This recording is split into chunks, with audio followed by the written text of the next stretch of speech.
ನಮಸ್ಕಾರ. ಮುಖ್ಯಾಂಶಗಳು.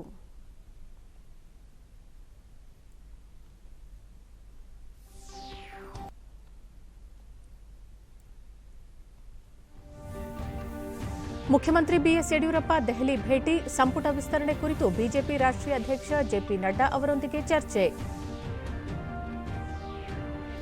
ಡಿಸೆಂಬರ್ 7ರಿಂದ ವಿಧಾನಮಂಡಲದ ಚಳಿಗಾಲದ ಅಧಿವೇಶನ, 31ನೇ ಜಿಲ್ಲೆಯಾಗಿ ವಿಜಯನಗರ, ಜೆಸಿ ಮಾಧುಸ್ವಾಮಿ. ಕೋವಿಡ್-19 ರೋಗಿಗಳಿಗೆ ಅನಗತ್ಯ ಪ್ಲಾಸ್ಮಾ ಚಿಕಿತ್ಸೆ ಸೂಕ್ತವಲ್ಲ, ಹಲವು ಆಸ್ಪತ್ರೆಗಳಲ್ಲಿ ಯಾದೃಚ್ಛಿಕ ಬಳಕೆ ಕಳವಳಕಾರಿ, ಭಾರತೀಯ ವೈದ್ಯಕೀಯ ಸಂಶೋಧನಾ ಮಂಡಳಿ. ನಾವೀನ್ಯಪೂರ್ಣ ಶಿಕ್ಷಣದಿಂದ ಜ್ಞಾನಾಧಾರಿತ ಉದ್ಯಮ ಸ್ಥಾಪನೆಗೆ ಸಹಕಾರಿ, ರಾಷ್ಟ್ರಪತಿ ರಾಮನಾಥ್ ಕೋವಿಂದ್ ಅಭಿಮತ.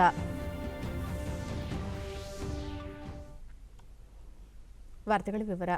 ಸಚಿವ ಸಂಪುಟ ವಿಸ್ತರಣೆ ಸಂಬಂಧ ರಾಷ್ಟ್ರೀಯ ಅಧ್ಯಕ್ಷ ಜೆಪಿ ನಡ್ಡಾ ಅವರೊಂದಿಗೆ ಚರ್ಚಿಸುವುದಾಗಿ ಮುಖ್ಯಮಂತ್ರಿ ಬಿಎಸ್ ಯಡಿಯೂರಪ್ಪ ದೆಹಲಿಯಲ್ಲಿಂದು ತಿಳಿಸಿದರು.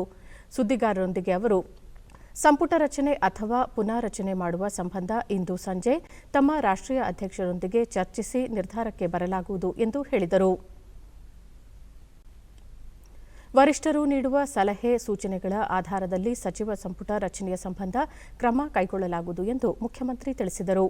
ರಾಜ್ಯದಲ್ಲಿ ನಡೆದ 2 ವಿಧಾನಸಭಾ ಕ್ಷೇತ್ರಗಳ ಉಪಚುನಾವಣೆ ಫಲಿತಾಂಶದ ನಂತರ ಮುಖ್ಯಮಂತ್ರಿ ಅವರು ಇದೇ ಮೊದಲ ಬಾರಿಗೆ ದೆಹಲಿಗೆ ಭೇಟಿ ನೀಡಿದ್ದಾರೆ. ಮುಖ್ಯಮಂತ್ರಿ ಬಿಎಸ್ ಯಡಿಯೂರಪ್ಪ ಅಧ್ಯಕ್ಷತೆಯಲ್ಲಿ ಇಂದು ಬೆಳಗ್ಗೆ ನಡೆದ ರಾಜ್ಯ ಸಚಿವ ಸಂಪುಟ ಸಭೆಯಲ್ಲಿ ಅನೇಕ ಮಹತ್ವದ ನಿರ್ಣಯಗಳನ್ನು ಕೈಗೊಳ್ಳಲಾಯಿತು. ಸಂಪುಟ ಸಭೆಯ ಬಳಿಕ ಮಾಹಿತಿ ನೀಡಿದ ಕಾನೂನು, ಸಂಸದೀಯ ವ್ಯವಹಾರಗಳ ಹಾಗೂ ಸಣ್ಣ ನೀರಾವರಿ ಸಚಿವ ಜೆಸಿ ಮಾಧುಸ್ವಾಮಿ, ಪ್ರಮುಖವಾಗಿ ಮುಂದಿನ ತಿಂಗಳು ಡಿಸೆಂಬರ್ 7ರಿಂದ 15ರವರೆಗೆ ರಾಜ್ಯ ವಿಧಾನಮಂಡಲ ಅಧಿವೇಶನ ನಡೆಸಲು ತೀರ್ಮಾನಿಸಲಾಗಿದೆ ಎಂದು ತಿಳಿಸಿದರು. ಅಲ್ಲದೆ ರಾಜ್ಯದಲ್ಲಿ ಪರಿಶಿಷ್ಟ ಜಾತಿ ಮತ್ತು ಪಂಗಡ ಸಮುದಾಯಗಳಿಗೆ ಜನಸಂಖ್ಯೆ ಆಧಾರದ ಮೇಲೆ ಮೀಸಲಾತಿಯನ್ನು ಹೆಚ್ಚಿಸಬೇಕು ಎಂಬ ಬೇಡಿಕೆ ಕುರಿತು ಪರಿಶೀಲನೆ ನಡೆಸಲು ಸಂಪುಟ ಉಪಸಮಿತಿ ರಚಿಸಲು ನಿರ್ಧಾರ ಕೈಗೊಳ್ಳಲಾಯಿತು. ಈ ಸಮಿತಿಯಲ್ಲಿನ ಸದಸ್ಯರ ಕುರಿತು ನಿರ್ಧಾರ ಕೈಗೊಳ್ಳುವ ಅಧಿಕಾರವನ್ನು ಮುಖ್ಯಮಂತ್ರಿಗೆ ನೀಡಲಾಗಿದ್ದು, ಈ ವಾರದಲ್ಲಿ ಅವರು ಸಮಿತಿಯ ನೇಮಕ ಮಾಡಲಿದ್ದಾರೆ ಎಂದು ತಿಳಿಸಿದರು. ಕಾವೇರಿ ನೀರಾವರಿ ನಿಗಮ 250 ಕೋಟಿ, ವಿಶ್ವೇಶ್ವರಯ್ಯ ಜಲ ನಿಗಮ 250 ಕೋಟಿ, ಇವರೇನು ಹೊರಗಡೆಯಿಂದ ಸಾಲ ತಗೊಳ್ಳಿಕ್ಕೆ, ಬ್ಯಾಂಕ್ ಗ್ಯಾರಂಟಿ ಕೊಡಲಿಕ್ಕೆ ಗೌರ್ಮೆಂಟು ತೀರ್ಮಾನ ಕೊಟ್ಟಿದ್ದು, ಅದಕ್ಕೆ ಘಟನೋತ್ತರ ಅನುಮತಿಯನ್ನು ಇವತ್ತು ಕ್ಯಾಬಿನೆಟ್ ಅಲ್ಲಿ ನಾವು ಕೊಟ್ಟಿದ್ದೀವಿ. ಆ ಕಾರ್ಯ ಆಗಿದೆ, ಅದಕ್ಕೆ ನಾವು ಕೊಟ್ಟಿದ್ದೇವೆ. ಇದ್ರ ಜೊತೆಗೆ ಬೆಳಗಾವಿ ನಗರಸಭೆಗೆ 28.5 ಕೋಟಿ ರೂಪಾಯಿ ಅಂದಾಜಲ್ಲಿ ವಿವಿಧ ಕಾಮಗಾರಿಗಳನ್ನ ಅಭಿವೃದ್ಧಿ ಕಾಮಗಾರಿ ಮಾಡಲಿಕ್ಕೆ ಕ್ಯಾಬಿನೆಟ್ ಅಪ್ರೂವಲ್ ಕೊಟ್ಟಿದ್ದೀವಿ. ಆ ಹಣನ ಅವರೇನೆ ಬರ್ಸ್ಕೊಳೋದ್ರಿಂದ ನಾವು ಸಾಂಕೇತಿಕವಾಗಿ ಮಾಡ್ತಾ ಇದ್ದೀವಿ. ಮತ್ತೆ ಹೊಸಪೇಟೆನಲ್ಲಿ ಕೂಡ ಪೆಟ್ರೋಲ್ ಬಂಕ್ ಹಿಂಭಾಗದಲ್ಲಿ ಏನಾಗಿದೆ, ತರಕಾರಿ ಮಾರುಕಟ್ಟೆ ಜಾಗದಲ್ಲಿ ಒಂದು ಹೊಸ ಮಾರುಕಟ್ಟೆ ನಿರ್ಮಾಣ ಮಾಡಲಿಕ್ಕೆ 13.85 ಕೋಟಿ ರೂಪಾಯಿ ಅಂದಾಜು ಪಟ್ಟಿನ ಹೊಸಪೇಟೆ ನಗರಸಭೆಯವರು ಕಳಿಸಿದ್ರು. ಅದು ಕೂಡ ನಾವು ಅನುಮೋದನೆಯನ್ನ ಕೊಟ್ಟಿದ್ದೀವಿ. 13.85 ಅದು ನಗರಸಭೆ ಹೊಸಪೇಟೆ ಬರೆಸ್ತಾರೆ ಸರ್ಕಾರ. ಒಂದು ವೆಜಿಟಬಲ್ ಮಾರ್ಕೆಟ್ ಇತ್ತು, ಅದನ್ನು ತೆಗೆದುಬಿಟ್ಟು ಒಂದು ಸುಸಜ್ಜಿತವಾಗಿ ಯಾವ ವಿಭಾಗಕ್ಕೆ ಯಾವ ರೀತಿಯ ಮೀಸಲಾತಿ ನೀಡಬಹುದು ಎಂದು ಈ ಸಮಿತಿ ಕೂಲಂಕುಷ ಪರಿಶೀಲನೆ ನಡೆಸಿ ಸರ್ಕಾರಕ್ಕೆ ವರದಿ ಸಲ್ಲಿಸಲಿದೆ. ಈ ವರದಿ ಆಧಾರದ ಮೇಲೆ ಸರ್ಕಾರ ನಿರ್ಧಾರ ತೆಗೆದುಕೊಳ್ಳಲಿದೆ ಎಂದು ಸಚಿವರು ಹೇಳಿದರು.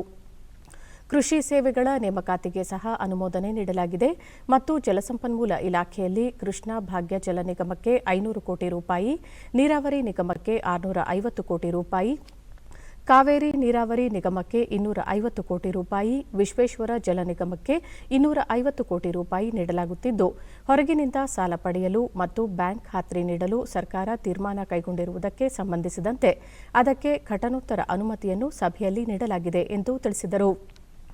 ವಿಜಯನಗರವನ್ನು ಜಿಲ್ಲೆಯಾಗಿ ಘೋಷಿಸಲು ಸಚಿವ ಸಂಪುಟ ಸಭೆಯಲ್ಲಿ ಅನೌಪಚಾರಿಕವಾಗಿ ಒಪ್ಪಿಗೆ ನೀಡಲಾಗಿದ್ದು, ಮುಂಬರುವ ಸಭೆಯಲ್ಲಿ ಈ ಕುರಿತು ವಿವರಣೆ ನೀಡಲಾಗುವುದು ಎಂದು ತಿಳಿಸಿದ ಮಾಧುಸ್ವಾಮಿ, ಮರಾಠ ಸಮುದಾಯ ಅಭಿವೃದ್ಧಿ ನಿಗಮಕ್ಕೂ ಒಪ್ಪಿಗೆ ಸೂಚಿಸಲಾಗಿದೆ.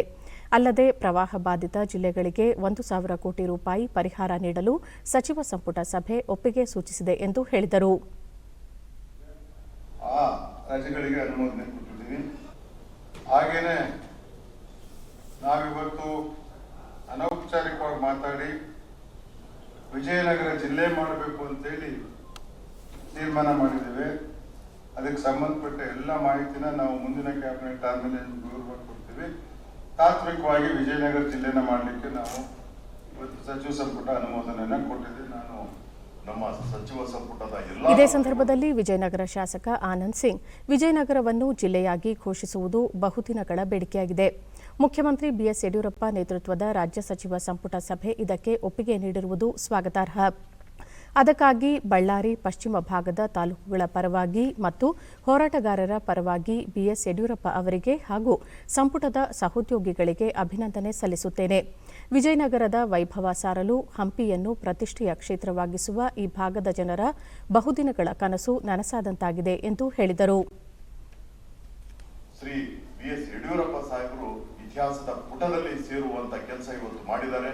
ಅದರಲ್ಲಿ ಯಾವುದೇ ಯಾರನ್ನು ನಾವು ನೋವು ಮಾಡದೆ ಎಲ್ಲರನ್ನು ವಿಶ್ವಾಸಕ್ಕೆ ತಗೊಂಡು ಇವತ್ತು ನಮ್ಮ ಸಚಿವ ಸಂಪುಟದಲ್ಲಿರ್ತಕ್ಕಂಥ ಎಲ್ಲ ಸಚಿವರು ಮತ್ತು ಮುಖ್ಯಮಂತ್ರಿಗಳು ಇವತ್ತು ಅದಕ್ಕಿಂತ ಹೆಚ್ಚಾಗಿ ನಮ್ಮ ಜಿಲ್ಲೆಯ ಹಿರಿಯ ನಾಯಕರು ಎಲ್ಲರಿಗೂ ಬೇರೆ ಬೇರೆ ಶಾಸಕರ ಜೊತೆನೂ ಚರ್ಚೆ ಮಾಡಿ ಈ ಒಂದು ತೀರ್ಮಾನ ತಗೊಂಡಿದ್ವಿ. ಇವತ್ತು ಈ ಇತಿಹಾಸದ ಪುಟದಲ್ಲಿ ಸೇರುವಂತ ಕೆಲಸಕ್ಕೆ ನಾವು ಪಶ್ಚಿಮ ಭಾಗದ ತಾಲೂಕಿನ ಎಲ್ಲಾ ಜನರು ಸ್ವಾಗತವನ್ನ ಮಾಡಿ ಅವರಿಗೆ ನಾವು ಧನ್ಯವಾದಗಳನ್ನ ಅರ್ಪಿಸ್ತೇವೆ. ಸಮಾಜ ಕಲ್ಯಾಣ ಖಾತೆ ಸಚಿವ ಬಿ ಶ್ರೀರಾಮುಲು ಜನಸಂಖ್ಯೆ ಆಧಾರದ ಪರಿಶಿಷ್ಟ ಜಾತಿ ಮತ್ತು ಪಂಗಡಕ್ಕೆ ಮೀಸಲಾತಿ ಹೆಚ್ಚಿಸುವ ಸಂಬಂಧ ಬಹುದಿನಗಳ ಬೇಡಿಕೆಗೆ ಸ್ಪಂದಿಸಲಾಗಿದ್ದು, ಈ ಕುರಿತು ಪರಿಶೀಲನೆಗೆ ಸಂಪುಟ ಉಪಸಮಿತಿ ರಚಿಸಲು ನಿರ್ಧಾರ ತೆಗೆದುಕೊಳ್ಳಲಾಗಿದೆ. ನಾಗಮೋಹನ್ ದಾಸ್ ವರದಿಯನ್ವಯ ರಚನೆಗೊಂಡಿರುವ ಈ ಸಮಿತಿ ವರದಿ ಆಧರಿಸಿ ಮೀಸಲು ಹೆಚ್ಚಳ ಬಗ್ಗೆ ನಿರ್ಧರಿಸಲಾಗುತ್ತದೆ ಎಂದರು. ಇದೇ ವೇಳೆ ಅವರು ವಿಜಯನಗರವನ್ನು ಜಿಲ್ಲೆಯನ್ನಾಗಿ ಮಾಡಲು ಸಂಪುಟ ಸಭೆಯಲ್ಲಿ ಒಪ್ಪಿಗೆ ನೀಡಿರುವುದು ಸಹ ಸ್ವಾಗತಾರ್ಹವಾಗಿದೆ ಎಂದು ಹೇಳಿದರು. ಅದಕ್ಕೋಸ್ಕರವಾಗಿ ಇವತ್ತು ಕ್ಯಾಬಿನೆಟ್ ಉಪಸಮಿತಿ ಮಾಡಿ ಸಬ್ ಕಮಿಟಿ ಮಾಡಿ ಇವತ್ತು ಒಂದು ತೀರ್ಮಾನ ಅಂದ್ರೆ ಅದು ಉಪಸಮಿತಿಗೆ ಬಿಟ್ಟುಕೊಟ್ಟಿದೆ. ನಂತರ ದಿನಗಳಲ್ಲಿ ನಾಗಮೋಹನ್ ದಾಸ್ ಕೊಟ್ಟಂತ ವರದಿ ಎಲ್ಲ ಚರ್ಚೆ ಮಾಡಿ ಒಂದು ಅಂತಿಮವಾದಂತಹ ತೀರ್ಮಾನಕ್ಕೆ ನಮ್ಮ ಸರ್ಕಾರ ನಮ್ಮ ಯಡಿಯೂರಪ್ಪ ತಗೊಂತಾರ. ಬಳ್ಳಾರಿ ಜಿಲ್ಲೆಯ ಬಗ್ಗೆ ಅನೇಕ ಗೊಂದಲಗಳಿದ್ದು ಆ ಗೊಂದಲಗಳೆಲ್ಲ ಕೂಡ ಎಲ್ಲ ಶಾಸಕರು ಹೋರಾಟಗಾರರು ಎಲ್ಲ ಕೂಡ ಸೇರಿ ಬಹುದಿನಗಳ ಬೇಡಿಕೆ ನಮ್ಮ ಜಿಲ್ಲೆ ಇವತ್ತು ಏನು ವಿಜಯನಗರ ಜಿಲ್ಲೆ ಆಗಬೇಕು. ಜೊತೆಲಿ ಅಲ್ಲಿ ಇದ್ದಂತ ಒಂದು ಇತಿಹಾಸ ಬಹಳಷ್ಟು ಉದ್ದವಾದಂತ ಬಹಳಷ್ಟು ಒಂದು ಐತಿಹಾಸಿಕ ಇತಿಹಾಸ ಇರೋ ಕಾರಣ ನಮ್ಮ ಆನಂದ್ ಸಿಂಗ್ ಅವರು ನಮ್ಮೆಲ್ಲ ಕ್ಷೇತ್ರದಿಂದ ಇವತ್ತು ವಿಜಯನಗರ ಕ್ಷೇತ್ರಕ್ಕೆ ಇವತ್ತು ಅಂದ್ರೆ ಇನ್ಫಾರ್ಮೇಟಿವ್ ಅದು ಚರ್ಚೆ ಆಗಿದೆ. ನಂತರ ನಮ್ಮ ಮುಖ್ಯಮಂತ್ರಿಗಳು ಮತ್ತು ನಮ್ಮ ಸರ್ಕಾರ ಅಂತಿಮವಾದಂತಹ ತೀರ್ಮಾನ.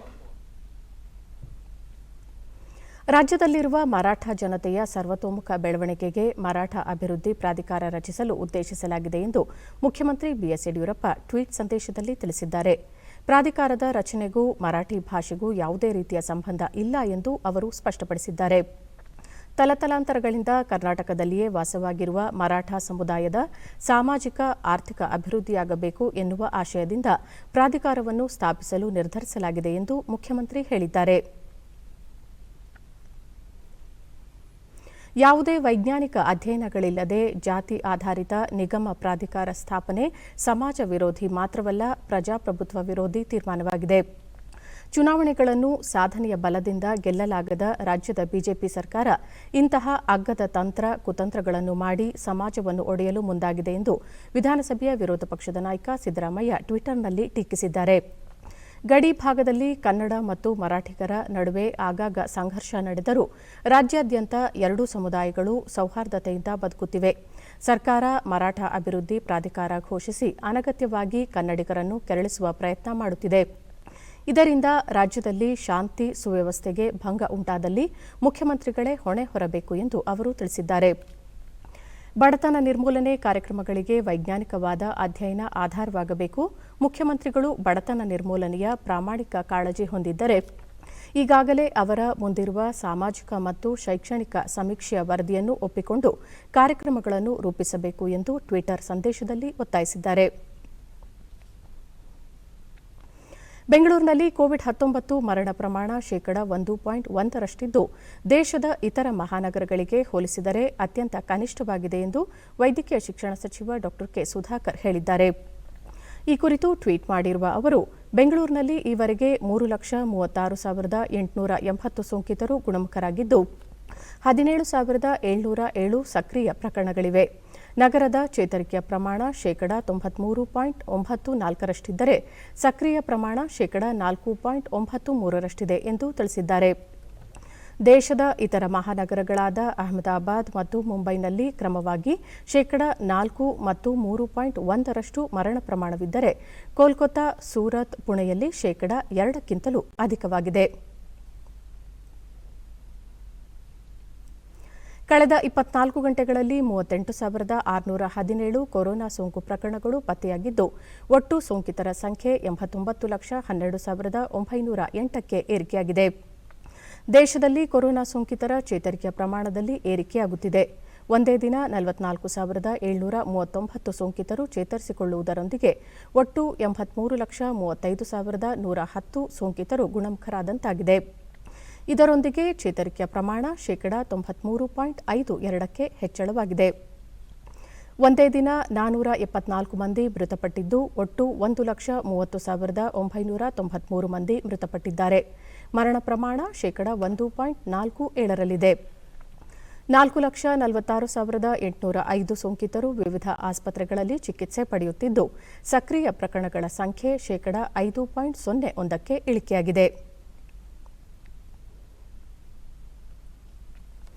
ವ್ಯಾಪಕ ಪರೀಕ್ಷೆ, ಸಂಪರ್ಕ ಪತ್ತೆ ಮತ್ತು ಸೂಕ್ತ ಚಿಕಿತ್ಸೆಯ ಮೂಲಕ ಮಾರಕ ಕೋವಿಡ್-19 ಸಾಂಕ್ರಾಮಿಕವನ್ನು ನಿಗ್ರಹಿಸಲು ಕಾರ್ಯತಂತ್ರ ರೂಪಿಸಿರುವ ಕೇಂದ್ರ ಆರೋಗ್ಯ ಮತ್ತು ಕುಟುಂಬ ಕಲ್ಯಾಣ ಸಚಿವಾಲಯ ದೇಶದಲ್ಲಿ ಕೊರೋನಾ ಮಾದರಿಗಳ ಪರೀಕ್ಷೆಯ ಪ್ರಮಾಣದಲ್ಲೂ ಹೆಚ್ಚಳ ಮಾಡುತ್ತಿದೆ.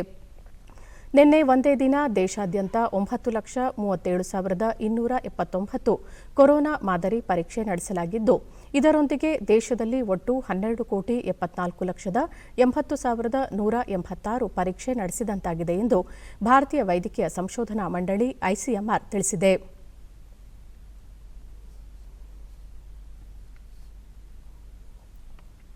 ಕೋವಿಡ್-19 ರೋಗಿಗಳ ಚಿಕಿತ್ಸೆಗೆ ಕನ್ಸಲ್ಟೇಷನ್ ಪ್ಲಾಸ್ಮಾ ಚಿಕಿತ್ಸೆಯನ್ನು ವಿವೇಚನೆ ಇಲ್ಲದೆ ಬಳಸುವುದು ಸೂಕ್ತವಲ್ಲ ಎಂದು ಭಾರತೀಯ ವೈದ್ಯಕೀಯ ಸಂಶೋಧನಾ ಮಂಡಳಿ ಐಸಿಎಂಆರ್ ಸಲಹೆ ಮಾಡಿದೆ. ಕೋವಿಡ್-19 ಸೋಂಕು ಇರುವ ಪ್ರಕರಣಗಳ ಚಿಕಿತ್ಸೆಯಲ್ಲಿ ಪ್ಲಾಸ್ಮಾ ಬಳಕೆ ಕುರಿತಂತೆ ಭಾರತದ 39 ಸಾರ್ವಜನಿಕ ಮತ್ತು ಖಾಸಗಿ ಆಸ್ಪತ್ರೆಗಳಲ್ಲಿ ಮುಕ್ತ ಲೇಬಲ್ ಹಂತ 2ರಲ್ಲಿ ಬಹುಕೇಂದ್ರ ಯಾದೃಚ್ಛಿಕ ನಿಯಂತ್ರಿತ ಪ್ರಯೋಗವನ್ನು ನಡೆಸಲಾಗಿದೆ ಎಂದು ಐಸಿಎಂಆರ್ ಹೇಳಿದೆ.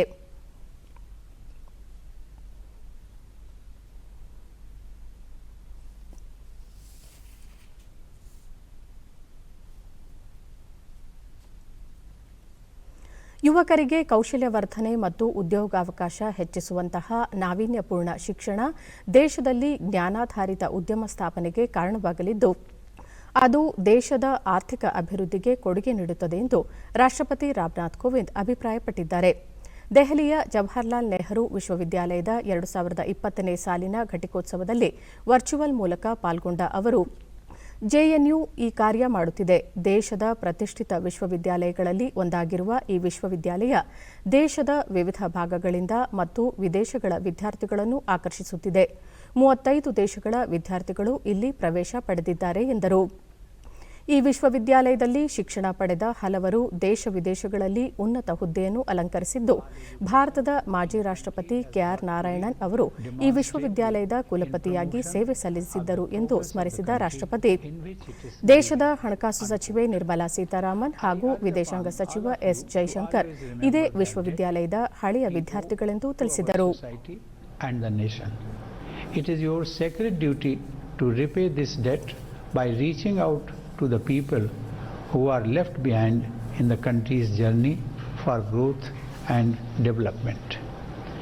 In addition to linking the purpose of general education with the progress of the country, Gandhiji had also made a special observation about the objectives of university education. He had written, and I quote, "The aim of university education should be to turn out true servants of the people who will live and die for the country's freedom." ಕೇಂದ್ರ ಶಿಕ್ಷಣ ಸಚಿವ ರಮೇಶ್ ಪೋಖ್ರಿಯಾಲ್ ನಿಶಾಂಕ್, ಚಾರಿತ್ರ್ಯ ನಿರ್ಮಾಣದೊಂದಿಗೆ ವ್ಯಕ್ತಿ ನಿರ್ಮಾಣ, ವ್ಯಕ್ತಿ ನಿರ್ಮಾಣದೊಂದಿಗೆ ರಾಷ್ಟ್ರ ನಿರ್ಮಾಣ ಶಿಕ್ಷಣದ ಉದ್ದೇಶವಾಗಿದೆ ಎಂದು ಹೇಳಿದರು. ಕೊರೋನಾ ಸಮಯದಲ್ಲಿ ಸವಾಲುಗಳನ್ನು ಅವಕಾಶವಾಗಿ ಪರಿವರ್ತಿಸಿದ ಭಾರತದ ಪ್ರಯತ್ನ ಇತಿಹಾಸದಲ್ಲಿ ದಾಖಲಾಗುತ್ತದೆ. ಕೇಂದ್ರ ಸರ್ಕಾರ ರೂಪಿಸಿರುವ ನೂತನ ಶಿಕ್ಷಣ ನೀತಿ 21ನೇ ಶತಮಾನದಲ್ಲಿ ಸುವರ್ಣ ಭಾರತ ನಿರ್ಮಾಣಕ್ಕೆ ಅಡಿಪಾಯವಾಗಲಿದೆ ಎಂದು ಹೇಳಿದರು. ಹೊಸ ಶಿಕ್ಷಣ ನೀತಿ ಸಮಾನತೆ, ಗುಣಮಟ್ಟ, ನಾವೀನ್ಯತೆಯ ಆಧಾರ ಸ್ತಂಭದ ಮೇಲಿದ್ದು ಭಾರತವನ್ನು ಜಾಗತಿಕ ಜ್ಞಾನದ ಮಹಾಶಕ್ತಿಯಾಗಿ ರೂಪಿಸಬಹುದು. ಇದಕ್ಕೆ ಸರ್ಕಾರ ಬದ್ಧವಾಗಿದ್ದು ದಕ್ಷವೂ ಆಗಿದೆ ಎಂದರು. विश्वविद्यालय जुटा हुआ है. मुझे विश्वास है कि विश्वविद्यालय के ये प्रगतिशील कदम हमारे make in India, digital India, skill India, startup और स्टैंड अप तथा आत्मनिर्भर भारत अभियान जैसी योजनाओं को सफलता का एक नया आयाम देंगे. इन नवाचारी पहलों ಅಮೆರಿಕದ ನಿಯೋಜಿತ ಅಧ್ಯಕ್ಷ ಜೋ ಬೈಡನ್ ಅವರೊಂದಿಗೆ ಪ್ರಧಾನಿ ನರೇಂದ್ರ ಮೋದಿ ನಿನ್ನೆ ದೂರವಾಣಿ ಮೂಲಕ ಮಾತುಕತೆ ನಡೆಸಿ ಉಭಯ ದೇಶಗಳಿಗೆ ಸಂಬಂಧಿಸಿದ ಅನೇಕ ಪ್ರಮುಖ ವಿಷಯಗಳ ಕುರಿತು ಚರ್ಚೆ ನಡೆಸಿದರು. ಪ್ರಥಮವಾಗಿ ಅಧ್ಯಕ್ಷರಾಗಿ ಆಯ್ಕೆಯಾಗಿರುವ ಹಿನ್ನೆಲೆಯಲ್ಲಿ ಜೋ ಬೈಡನ್ ಹಾಗೂ ಉಪಾಧ್ಯಕ್ಷರಾಗಿ ಆಯ್ಕೆಯಾದ ಕಮಲಾ ಹ್ಯಾರಿಸ್ ಅವರಿಗೆ ಪ್ರಧಾನಿಯವರು ಶುಭಾಶಯ ಕೋರಿದರು. ಉಭಯ ನಾಯಕರು ದೂರವಾಣಿ ಸಂಭಾಷಣೆಯಲ್ಲಿ ಭಾರತ ಮತ್ತು ಅಮೆರಿಕ ಕಾರ್ಯತಂತ್ರ ಪಾಲುದಾರಿಕೆಯನ್ನು ಇನ್ನಷ್ಟು ಉತ್ತಮ ರೀತಿಯಲ್ಲಿ ವಿಸ್ತರಿಸುವುದು ಸೇರಿದಂತೆ ಆ ಬಗೆಗಿನ ಬದ್ಧತೆಯನ್ನು ಪುನರುಚ್ಚರಿಸಿದರು. ಪ್ರಸ್ತುತ ಜಾಗತಿಕವಾಗಿ ಎದುರಾಗಿರುವ ಕೋವಿಡ್-19 ಸಾಂಕ್ರಾಮಿಕ ರೋಗದ ಸವಾಲು ಹಾಗೂ ಹವಾಮಾನ ಬದಲಾವಣೆ ಮತ್ತು ಇಂಡೋ ಪೆಸಿಫಿಕ್ ಪ್ರಾಂತ್ಯಕ್ಕೆ ಸಂಬಂಧಿಸಿದಂತೆ ಪರಸ್ಪರ ಸಹಕಾರ ಕುರಿತು ನರೇಂದ್ರ ಮೋದಿ ಹಾಗೂ ಜೋ ಬೈಡನ್ ಚರ್ಚೆ ನಡೆಸಿದರು.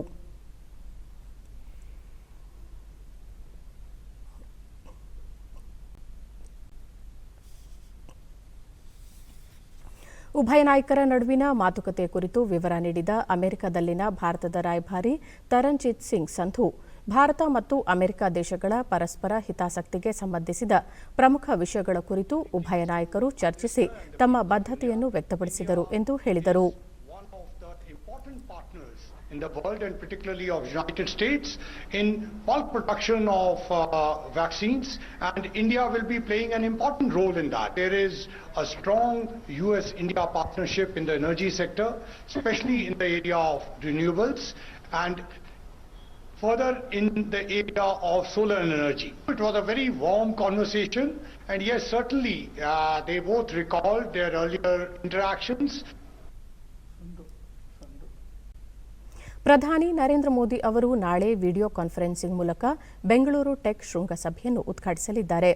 ಶೃಂಗದಲ್ಲಿ ಮುಂದೆ ಎಂಬುದು ಈಗ ಎನ್ನುವುದಾಗಿದ್ದು, ಮಾಹಿತಿ ತಂತ್ರಜ್ಞಾನ ಹಾಗೂ ವಿದ್ಯುನ್ಮಾನ, ಜೈವಿಕ ತಂತ್ರಜ್ಞಾನ ಕ್ಷೇತ್ರದಲ್ಲಿನ ನಾವೀನ್ಯತೆ ಮತ್ತು ಪ್ರಮುಖ ತಂತ್ರಜ್ಞಾನಗಳಿಗೆ ಗಮನ ಹರಿಸಿ ಕೋವಿಡೋತ್ತರ ವಿಶ್ವದಲ್ಲಿ ಉದ್ಭವಿಸುವ ಸವಾಲುಗಳ ಕುರಿತಂತೆ ಚರ್ಚಿಸಲಿದೆ. ಆಸ್ಟ್ರೇಲಿಯಾ ಪ್ರಧಾನಮಂತ್ರಿ ಸ್ಕಾಟ್ ಮಾರಿಸನ್, ಸ್ವಿಸ್ ಒಕ್ಕೂಟದ ಉಪಾಧ್ಯಕ್ಷ ಗೈ ಪಾರ್ಮೆಲಿನ್, ಉದ್ಯಮದ ನಾಯಕರು, ತಂತ್ರಜ್ಞರು, ಸಂಶೋಧಕರು, ನಾವೀನ್ಯಕಾರರು, ಹೂಡಿಕೆದಾರರು, ನೀತಿ ನಿರೂಪಕರು ಮತ್ತು ಭಾರತ ಸೇರಿದಂತೆ ಪ್ರಪಂಚದಾದ್ಯಂತದ ಶಿಕ್ಷಣ ತಜ್ಞರು ಸಹ 3 ದಿನಗಳ ಶೃಂಗಸಭೆಯಲ್ಲಿ ಭಾಗವಹಿಸಲಿದ್ದಾರೆ. ಕರ್ನಾಟಕ ಸರ್ಕಾರ ರಾಜ್ಯದ ಮಾಹಿತಿ ತಂತ್ರಜ್ಞಾನ, ಜೈವಿಕ ತಂತ್ರಜ್ಞಾನ ಮತ್ತು ನವೋದ್ಯಮ ಕುರಿತ ದೂರದರ್ಶಿತ್ವದ ಸಮೂಹ, ಭಾರತೀಯ ತಂತ್ರಾಂಶ ತಂತ್ರಜ್ಞಾನ ಪಾರ್ಕ್, ಕರ್ನಾಟಕ ನಾವೀನ್ಯತೆ ಮತ್ತು ತಂತ್ರಜ್ಞಾನ ಸಂಸ್ಥೆಯೊಂದಿಗೆ ಈ ಶೃಂಗಸಭೆ ಆಯೋಜಿಸಿದೆ. ವಾಯುಮಾಲಿನ್ಯ ನಿಯಂತ್ರಣ ಜಾಗೃತಿ ಮಾಸಾಚರಣೆ 2020 ಅಂಗವಾಗಿ ಬೆಂಗಳೂರಿನ ಕಂಠೀರವ ಕ್ರೀಡಾಂಗಣದಲ್ಲಿ ಇಂದು ಆಯೋಜಿಸಿದ್ದ ಕಾಲ್ನಡಿಗೆ ಜಾಥಾಗೆ ಉಪಮುಖ್ಯಮಂತ್ರಿ ಹಾಗೂ ಸಾರಿಗೆ ಸಚಿವ ಲಕ್ಷ್ಮಣ ಸವದಿ ಚಾಲನೆ ನೀಡಿದರು.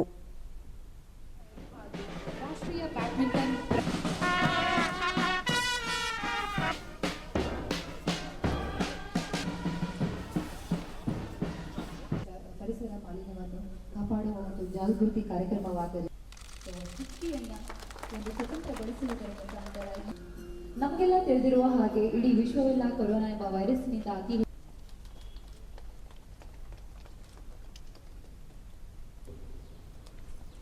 ಬಳಿಕ ಅವರು ವಾಯುಮಾಲಿನ್ಯ ತಡೆಗಟ್ಟುವ ಕುರಿತು ಕರಪತ್ರಗಳನ್ನು ಬಿಡುಗಡೆಗೊಳಿಸಿ, ವಾಯುಮಾಲಿನ್ಯ ತಡೆಗಟ್ಟುವುದು ಪ್ರತಿಯೊಬ್ಬರ ಕೆಲಸವಾಗಿದೆ. ತಜ್ಞರ ವರದಿಯ ಪ್ರಕಾರ ವಾಹನಗಳು ಹೊರಸೂಸುವ ಹೊಗೆಯಿಂದ 42% ವಾಯುಮಾಲಿನ್ಯ ಉಂಟಾಗುತ್ತಿದೆ.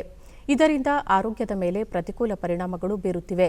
ಹೀಗಾಗಿ ಭವಿಷ್ಯವನ್ನು ಗಮನದಲ್ಲಿಟ್ಟುಕೊಂಡು ಡೀಸೆಲ್, ಪೆಟ್ರೋಲ್ ಅವಲಂಬಿತ ವಾಹನಗಳ ಬದಲು ಎಲೆಕ್ಟ್ರಿಕ್ ವಾಹನಗಳ ಬಳಕೆಗೆ ಒತ್ತು ನೀಡುವುದು ನಮ್ಮ ಆದ್ಯತೆಯಾಗಬೇಕಿದೆ ಎಂದರು. ಭಾವಿಸಬಾರದು. ಇದು ಎಲ್ಲರ ಜವಾಬ್ದಾರಿಯಾಗಿದೆ. ಯಾಕೆಂದರೆ ಇತ್ತೀಚೆಗೆ ನಗರಗಳಲ್ಲಿ ಹೆಚ್ಚಾಗುತ್ತಿರುವ ಅಸ್ತಮಾ, ಹೃದಯ ಬೇನೆ, ಮೂತ್ರಪಿಂಡಗಳ ಸಮಸ್ಯೆ, ಅಲರ್ಜಿ ಇಂಥ ಮುಂತಾದ ಅನೇಕ ಸಮಸ್ಯೆಗಳು ವಾಯುಮಾಲಿನ್ಯ ಕಾರಣದಿಂದ ಎಂಬುದು ವೈದ್ಯರ ಸಂಶೋಧನೆಯಿಂದ ಇವತ್ತು ನಮಗೆ ತಿಳಿಪಟ್ಟಿದೆ. ವಾಹನಗಳ ವಿಷಾನಿಲಯದ ಕಣ್ಣಿಗೆ ಕಾಣಿಸದಿದ್ದರೂ ಕೂಡ ಸಹ ಭಯಾನಕ ರೀತಿಯಲ್ಲಿ ಆರೋಗ್ಯದ ಮೇಲೆ ದುಷ್ಪರಿಣಾಮವನ್ನು ಬೀರ್ತಕ್ಕಂಥದ್ದು. ಪರಿಸರದಲ್ಲಿ ವಾಯುಮಾಲಿನ್ಯ ಉಷ್ಣಾಂಶ ಹೆಚ್ಚಾಗುತ್ತಿರುವುದರಿಂದ ಜಾಗತಿಕ ತಾಪಮಾನವು ಸಹ ಹೆಚ್ಚಾಗಿ ಓಝೋನ್ ಪದರವು ಕ್ಷೀಣಿಸುತ್ತಾ ಸಮಾಜದ ಸ್ವಾರಸ್ಯವನ್ನು ಹಾಳು ಮಾಡುತ್ತಿದೆ. ಇದರಿಂದ ನಾವು ಬಹಳಷ್ಟು ಜಾಗೃತಿಯನ್ನು ವಹಿಸಬೇಕಾಗಿದೆ. ನಟ ಹಾಗೂ ನಿರ್ದೇಶಕ ಪ್ರೇಮ್ ಬೆಂಗಳೂರಿಗೆ ಇರುವ ಹಸಿರು ನಗರ ಪಟ್ಟವನ್ನು ಉಳಿಸುವ ನಿಟ್ಟಿನಲ್ಲಿ ಬಿಬಿಎಂಪಿ ಎಲ್ಲೆಡೆ ಮತ್ತಷ್ಟು ಗಿಡಗಳನ್ನು ನೆಡುವ ಅಗತ್ಯವಿದೆ ಎಂದರು. ಬೆಂಗಳೂರು ಬಿಟ್ಬಿಟ್ಟು ಬೆಂಗಳೂರಲ್ಲಿ ಕಾರು ಬಸ್ಸು ಅದರ ಇದರಲ್ಲಿ ಓಡಾಡೋಕ್ಕಿಂತ ಹೆಚ್ಚಾಗಿ ಸೈಕಲ್ ತಗೊಂಡು ಓಡಾಡಿದ್ರೆ ಭಾಳ ಒಳ್ಳೆಯದು ಅಂತ ನನ್ನ ಒಂದು ಅನಿಸಿಕೆ. ಬೆಸ್ಟು, ಯಾಕೆಂದರೆ ಹೆಲ್ತು ಚೆನ್ನಾಗಿರುತ್ತೆ, ಆಮೇಲೆ ವಾಯುಮಾಲಿನ್ಯನೂ ಕಂಟ್ರೋಲ್ ಮಾಡ್ಬೋದು. ಕರ್ನಾಟಕದ ಕಲಬುರಗಿಯಿಂದ ಉತ್ತರ ಪ್ರದೇಶದ ಗಾಜಿಯಾಬಾದ್ ಹಿಂಡನ್ ವಿಮಾನ ನಿಲ್ದಾಣಕ್ಕೆ ಪ್ರಥಮ ನೇರ ವಿಮಾನಯಾನಕ್ಕೆ ಇಂದು ಪ್ರಾದೇಶಿಕ ಸಂಪರ್ಕ ಯೋಜನೆ ಉಡಾನ್ ಅಡಿಯಲ್ಲಿ ಚಾಲನೆ ನೀಡಲಾಯಿತು. ಈ ವಿಮಾನ ಸಂಚಾರಕ್ಕೆ ಹಸಿರು ನಿಶಾನೆ ತೋರಿಸುವ ಕಾರ್ಯಕ್ರಮದಲ್ಲಿ ನಾಗರಿಕ ವಿಮಾನಯಾನ ಸಚಿವಾಲಯ ಮತ್ತು ಭಾರತೀಯ ವಿಮಾನ ನಿಲ್ದಾಣ ಪ್ರಾಧಿಕಾರದ ಅಧಿಕಾರಿಗಳು ಉಪಸ್ಥಿತರಿದ್ದರು. ಹಿಂಡನ್ ಮಾರ್ಗವಾಗಿ ಕಲಬುರಗಿ ದೆಹಲಿ ವಿಮಾನಯಾನದ ಆರಂಭ ಉಡಾನ್ ಯೋಜನೆಯಡಿಯಲ್ಲಿ ದೇಶದಲ್ಲಿ ಉತ್ತಮ ವಾಯು ಸಂಪರ್ಕ ಕಲ್ಪಿಸುವ ನಾಗರಿಕ ವಿಮಾನಯಾನ ಸಚಿವಾಲಯ ಮತ್ತು ವಿಮಾನ ನಿಲ್ದಾಣ ಪ್ರಾಧಿಕಾರಗಳ ಬದ್ಧತೆಗೆ ಅನುಗುಣವಾಗಿದೆ. ಈವರೆಗೆ 5 ಹೆಲಿಪೋರ್ಟ್ಗಳು ಮತ್ತು 2 ಜಲ ವಿಮಾನ ನಿಲ್ದಾಣಗಳು ಸೇರಿದಂತೆ 295 ಮಾರ್ಗ ಮತ್ತು 53 ವಿಮಾನ ನಿಲ್ದಾಣಗಳನ್ನು ಉಡಾನ್ ಯೋಜನೆಯಡಿ ಕಾರ್ಯಾಚರಣೆಗೊಳಿಸಲಾಗಿದೆ. ಹರಾಜು ಪ್ರಕ್ರಿಯೆಯಲ್ಲಿ ಸ್ಟಾರ್ ಏರ್ ವಿಮಾನಯಾನ ಸಂಸ್ಥೆಗೆ ಕಳೆದ ವರ್ಷ ಕಲಬುರಗಿ ಹಿಂಡನ್ ಮಾರ್ಗದ ಕಾರ್ಯಾಚರಣೆ ನೀಡಲಾಗಿತ್ತು. ವಿಮಾನಯಾನ ಸಂಸ್ಥೆ ಈ ಮಾರ್ಗದಲ್ಲಿ 3 ಸಾಪ್ತಾಹಿಕ ವಿಮಾನಗಳ ಹಾರಾಟ ನಡೆಸಲಿದ್ದು, ಇದಕ್ಕಾಗಿ ತನ್ನ 50 ಆಸನಗಳ ಎಂಬ್ರೇರ್ 145 ಐಷಾರಾಮಿ ವಿಮಾನವನ್ನು ಕಾರ್ಯಾಚರಣೆಗೆ ಇಳಿಸಲಿದೆ. ಕಲಬುರಗಿ ನಗರದಿಂದ 13.8 ಕಿಲೋಮೀಟರ್ ದೂರದಲ್ಲಿರುವ ಕಲಬುರಗಿ ವಿಮಾನ ನಿಲ್ದಾಣವನ್ನು ಉಡಾನ್ ಅಡಿಯಲ್ಲಿ 2 ಮತ್ತು 3ನೇ ಹಂತದ ನಗರಗಳಿಗೆ ವಾಯುಯಾನ ಸಂಪರ್ಕ ಒದಗಿಸಲು ಅಣಿಗೊಳಿಸಲಾಗಿದೆ. ಬೌದ್ಧ ವಿಹಾರ, ಶರಣಬಸವೇಶ್ವರ ದೇವಾಲಯ, ಕ್ವಾಜಾ ಬಂದೆ ನವಾಜ್ ದರ್ಗಾ ಮತ್ತು ಕಲಬುರಗಿ ಕೋಟೆಯನ್ನೊಳಗೊಂಡಂತೆ ಈ ವಿಮಾನಯಾನ ಸೇವೆಯಿಂದ ಪ್ರವಾಸೋದ್ಯಮ ಅಭಿವೃದ್ಧಿಗೂ ಹೆಚ್ಚಿನ ಪ್ರಯೋಜನವಾಗಲಿದೆ. ಜೊತೆಗೆ ಬೀದರ್, ಸೋಲಾಪುರ, ಬಿಜಾಪುರ, ಉಸ್ಮಾನಾಬಾದ್, ಲಾತೂರ್, ಯಾದಗಿರಿಯ ಪ್ರಯಾಣಿಕರಿಗೂ ಇದರಿಂದ ಉಪಯೋಗವಾಗಲಿದೆ. ಕಲಬುರಗಿಯಿಂದ ಪ್ರತಿ ಮಂಗಳವಾರ, ಬುಧವಾರ ಮತ್ತು ಶನಿವಾರ ಈ ವಿಮಾನ ಸಂಚರಿಸಲಿದೆ. ಪ್ರಧಾನಮಂತ್ರಿ ಬೀದಿ ಬದಿ ವ್ಯಾಪಾರಿಗಳ ಆತ್ಮನಿರ್ಭರ ನಿಧಿ ಯೋಜನೆ ಅಡಿಯಲ್ಲಿ 25 ಲಕ್ಷ ಅರ್ಜಿಗಳನ್ನು ಸ್ವೀಕರಿಸಲಾಗಿದೆ. ಈ ವಿಶೇಷ ಸೂಕ್ಷ್ಮ ಸಾಲ ಸೌಲಭ್ಯ ಯೋಜನೆ ಅಡಿಯಲ್ಲಿ 5,35,000 ಜನರಿಗೆ ಈ ಸಾಲ ಸೌಲಭ್ಯ ಕಲ್ಪಿಸಲಾಗಿದೆ. ಉತ್ತರ ಪ್ರದೇಶದಿಂದ 6,50,000ಕ್ಕೂ ಅಧಿಕ ಅರ್ಜಿಗಳು ಬಂದಿದ್ದು 1,87,000 ಜನರಿಗೆ ಸಾಲ ವಿತರಿಸಲಾಗಿದೆ ಎಂದು ವಸತಿ ಮತ್ತು ನಗರ ವ್ಯವಹಾರಗಳ ಸಚಿವಾಲಯ ತಿಳಿಸಿದೆ. ಕೋವಿಡ್ ಲಾಕ್ಡೌನ್ ಹಿನ್ನೆಲೆಯಲ್ಲಿ ತಮ್ಮ ತವರಿಗೆ ಮರಳಿರುವ ಬೀದಿ ಬದಿ ವ್ಯಾಪಾರಿಗಳಿಗೆ ಮತ್ತೆ ತಮ್ಮ ಜೀವನೋಪಾಯ ಕಟ್ಟಿಕೊಳ್ಳಲು ಈ ಯೋಜನೆ ಅಡಿ ಸಾಲ ಸೌಲಭ್ಯ ಒದಗಿಸಲಾಗುತ್ತಿದೆ. ಪಾರದರ್ಶಕವಾಗಿ ಮತ್ತು ಹೊಣೆಗಾರಿಕೆಯೊಂದಿಗೆ ಈ ಯೋಜನೆ ಜಾರಿಗೊಳಿಸುವುದನ್ನು ಖಾತ್ರಿಪಡಿಸಿಕೊಳ್ಳಲು ವೆಬ್ ಪೋರ್ಟಲ್ ಮತ್ತು ಮೊಬೈಲ್ ಆಪ್ ಸಹಿತವಾದ ಡಿಜಿಟಲ್ ವೇದಿಕೆಯನ್ನು ಅಭಿವೃದ್ಧಿಪಡಿಸಲಾಗಿದೆ.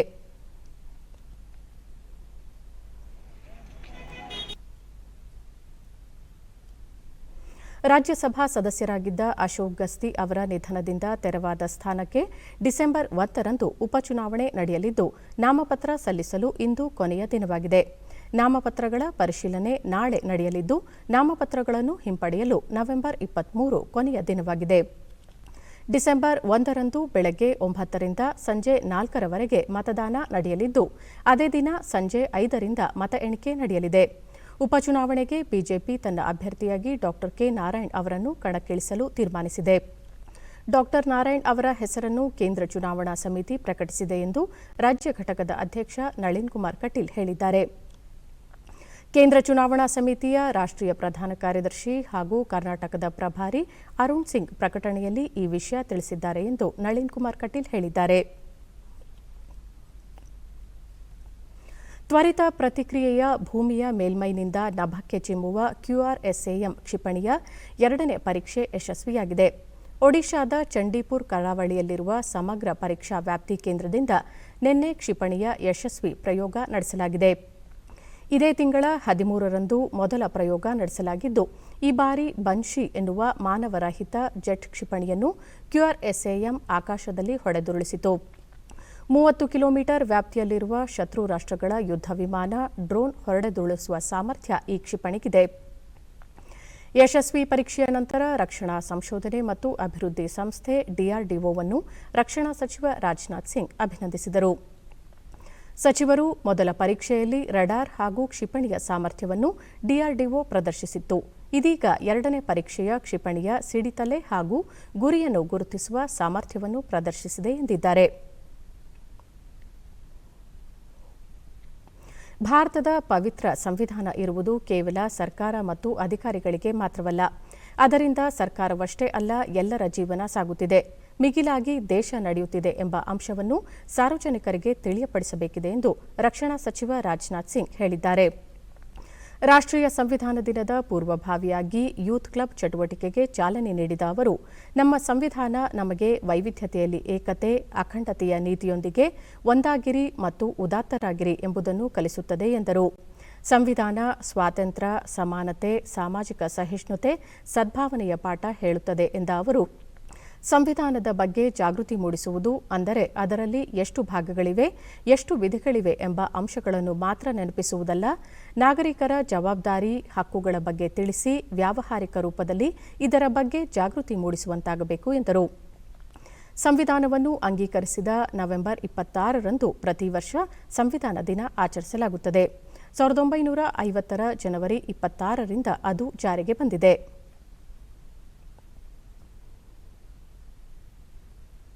का पहला शब्द यानी हम अपने आप में बहुत कुछ कह देता है और इस भावनाओं को हमें समझना और लोगों को समझाना भी है. यह हमारी जिम्मेदारी है. नए भारत के निर्माण में यह आवश्यक और बहुत ही एक महत्वपूर्ण कदम होगा. साथियों और मेरे प्यारे बच्चों, संविधान के प्रति लोगों को जागरूक करने का यह मतलब नहीं कि आप उन्हें संविधान के फैक्ट्स को याद कराएं, और यह सभी व्यवस्थाएं दरअसल हमारे कर्तव्यों के बारे में ही सचेत करने और सचेत रखने के लिए ही बनाई गई थी. साथियों, इसी तरह आप इतिहास उठाकर देख लें. हमारे जितने भी महापुरुष हुए, वह चाहे मर्यादा पुरुषोत्तम भगवान राम हो, कृष्ण हो, महात्मा बुद्ध हो, स्वामी विवेकानंद हो, महात्मा गांधी हों, डॉक्टर भीमराव अंबेडकर हों या फिर पंडित दीनदयाल जी उपाध्याय, वे सब इसलिए हमारे आदर्श नहीं हैं क्योंकि वह किसी खास कुल में जन्म लिया था उन्होंने, या बहुत वीर थे, या बहुत बड़े ज्ञानी थे, या बहुत बड़े धनवान थे. वे सब इसलिए हमारे आदर्श हैं क्योंकि उन्होंने कर्तव्य निष्ठा को अंतिम समय तक अपने जीवन का अभिन्न अंग बनाकर रखा था. ಭಾರತ ಮತ್ತು ಚೈನಾ ಗಡಿಯ ಲದ್ದಾಖ್ನಲ್ಲಿ ಸೈನಿಕರ ಮುಖಾಮುಖಿ ಕುರಿತಂತೆ ಕೆಲವು ಮಾಧ್ಯಮಗಳಲ್ಲಿ ಬಂದಿರುವ ಇತ್ತೀಚಿನ ವರದಿಗಳು ಸುಳ್ಳು ಎಂದು ಭಾರತ ಸರ್ಕಾರದ ವಾರ್ತಾ ಶಾಖೆ PIB ಸ್ಪಷ್ಟಪಡಿಸಿದೆ. ಕೆಲವು ಅಂತಾರಾಷ್ಟ್ರೀಯ ಸುದ್ದಿ ಜಾಲತಾಣಗಳು ಭಾರತ ಚೈನಾ ಗಡಿಯ ಲದ್ದಾಖ್ ಸಂಘರ್ಷದ ಕುರಿತಂತೆ ದಾರಿ ತಪ್ಪಿಸುವಂತಹ ಶೀರ್ಷಿಕೆಯಡಿ ಆಧಾರರಹಿತ ಸುದ್ದಿಗಳನ್ನು ಪ್ರಕಟಿಸಿವೆ. ಇಂಥ ಯಾವುದೇ ಘಟನೆ ಸಂಭವಿಸಿಲ್ಲ ಎಂದು ಭಾರತೀಯ ಸೇನೆ ಸ್ಪಷ್ಟಪಡಿಸಿದೆ ಎಂದು PIB ತಿಳಿಸಿದೆ.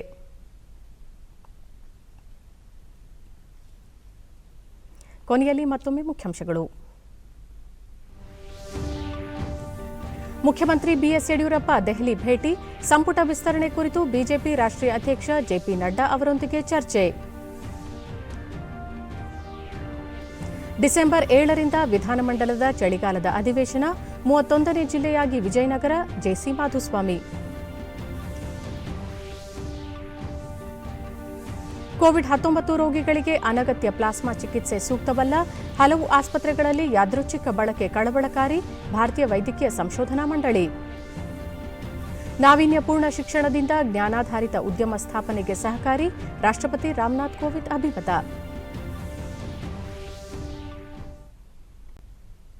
ನಮ್ಮ ವಾರ್ತಾ ಪ್ರಸಾರವನ್ನು ನೀವು DD ಚಂದನ ನ್ಯೂಸ್ ಯೂಟ್ಯೂಬ್ ಚಾನೆಲ್ನಲ್ಲೂ ವೀಕ್ಷಿಸಬಹುದು.